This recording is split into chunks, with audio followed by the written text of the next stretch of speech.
some real money in the room. Bricc Baby. So Bricc Baby was defending Durk, right? Even though Quando Rondo is a rolling 60 from the same neighborhood which Bricc Baby is from, Bricc Baby was defending Durk. And one particular podcast episode on No Jumper, Bricc Baby came out and said that people need to stop telling Durk slide for Vaughn because what about Lil Pop? Lil Pop again was the guy who was with Quando Rondo when they were slid on, right? And so at the time when Bricc Baby said this, it was not widely known that that was done, right? A lot of people from the internet are speculating that Bricc Baby dry snitched on Durk, leading to his subsequent arrest.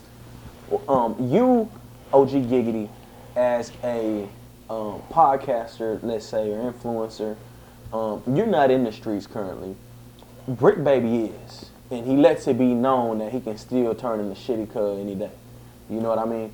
And so when you're in the streets and you're doing what we do, you have certain knowledge about what's going on that the world may not know and that the world probably doesn't need to know. My question to you is, or was, looking back at what we know now, Bricc Baby wrong for that statement? Yeah, Bricc Baby should have never commented on that because, like you said, that wasn't out. So now you gave us someone to look like, oh, because, you know, first day, I'm going to be honest with you, bro. I didn't step, you know, in my younger days, but it was local stepping.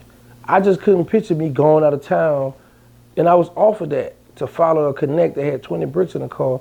It hit them, and that was like an hour or something away from doing it. I was like, man, right on the car. I want to kill them back in the project now. Let's get over. They got it right here. They right here. Let's get them right here. I was like, now you got to follow them somewhere because they're in my care. Once they're out of my care, they're going to notify their people up top and let, hey, we on to the next. So whoever went in another city, they in that person's care. So something happened to them, it's on their watch. So to see the guys drove 3 hours to go to Tampa to get rid of Julio Fulio, and now to see this for them to go out to Cali to go get right, man, this stuff here, they just stepped it up. So first thing I was thinking that it was some gang members that was, you know, connected to whatever. See somebody said, "Where yo, pull up and touch it for us," like how we did back in the day, like favor for favor. Look, touch it for me, and somebody, if you trying to get somebody to come in my project, I got it for you. I owe you one. You know, so I'm thinking it's one of those situations. But they wouldn't got their own, man. I'm like, boy, that's why they scared me, man. These little youngsters ain't playing. But yeah, he was out of line for that. He should have never spoke on that. But then now here's the flip side with Bricc and Bricc Baby defense is this. Yeah, I say that. However, for those who hating on me, trying to point the finger and saying it's my fault, the guy right here already wore the wife for 3 years, so this is the guy that was already working. So y'all can back up off me. Back up off me because this dude was already wearing the wire. For about 3 years, this dude was collecting evidence for these people. This dude the one who got Lil Durk and the rest of the crew locked up. So yeah, I said that. However, for those who try to point, because you know we always look for somebody to point the finger on who stole. Oh, you the one got that manager. You down bad. You wrong. But that's how the internet go. But now we see that that guy, who was, I don't know his name, who was Lil Durk's friend, homie, is the one who got him in trouble. So, like I say, as on one hand, right, on one hand, we gonna look at it like, for those who not in the street, we look at it like, okay, this guy got him jammed up. From the street perspective, if you in the street, you still claiming the streets, yeah, that was a violation. He should have never said that. Right. And it seems like there's no way to check the streets anymore. Like, if it was a violation, like, it's just gonna be a violation. We're not checking Bricc Baby. I would say this, because Bricc Baby, he stand on what he stand on. That's what I like about him. He hold it down. Because he's an active game member, correct? Yeah. So he got to stand on what he stand on. I believe, this is my opinion, I believe that on one aspect, the street stuff is watered down, that's over with. So it's like the streets are still there, But the problem is all the real street stand-up dudes who back in the days didn't want to take a picture with a person, who back in the days was like out the way, who wasn't really, they want to be seen. So they come into the internet talking they talk. Yeah, I'm such and such gang, but yet you talk about real street stuff. You make these rules, you're supposed to do this, and this, but you come into the internet doing this, and this. Right. So, you know what I'm saying? So it's like what you gonna do now? So now it's like the streets have entered the internet. And that's where a lot of people go wrong, because you got real street dudes now, stand-up gangsters, go hard, want to be seen, want to be heard, want to let people know this is me, I run this out from such and such, blah, blah, blah. When at one time you had people that didn't want to do that.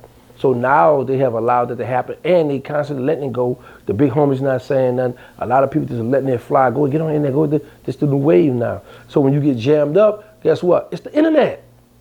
The internet is how everybody getting jammed up, because they're being recorded, people watching them, people seeing them, and they still doing it. So that street stuff, man, it's watered down, but it's still street guys.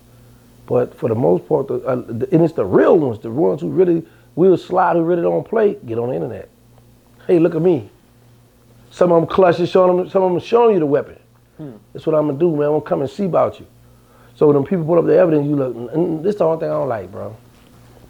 We be so hardcore, we be so gangster, but we get in that courtroom, yes sir, no ma'am, yes ma'am, yes sir, yes ma'am. Come on man, have that same energy. Have that same energy when the people get you that courtroom, man. You know, and I remember I got a life sentence, man. I thought I would get a life sentence for Angola, so that's why I wasn't down or surprised, because I knew I was doing a lot of it, but I thought it was gonna be for the state. I didn't think it would be for the feds, you know. So, but like we would address the guards, the CO, the deputy. Yes, ma'am. Yes, sir. No, ma'am. But our own parent. Huh? What? No. We don't respect our own parents. The ones who held it down, who went through a lot of trial and tribulation to have you, to house you, feed you. We don't put the respect that they do. Yes, ma'am. No, ma'am.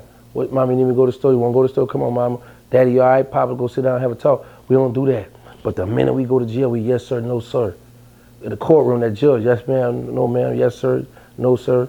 We put the respect on theirs. And these are people that's trying to bury you, trying to send us away for the rest of our life. We respect them, but we don't respect our mother, father, our grandmothers, aunts, and uncles. People who really there for, people putting roof over our head, clothes in our mouth, clothes on our body, food in our mouth. We don't respect them. Got the gang twisted, man. But I will say this though, even myself, we all have stuff for the internet to keep some gossip going, and keep this, bro, people couldn't prepare me for this stuff that's going on out here, man. Man, it's a big show out here, bro. Yeah. Well, at least we're able to profit from the show. Big facts. That's the part I like. Right. Yeah, I'm with that. Amen. Hey, RealToon, it's some real money in the room.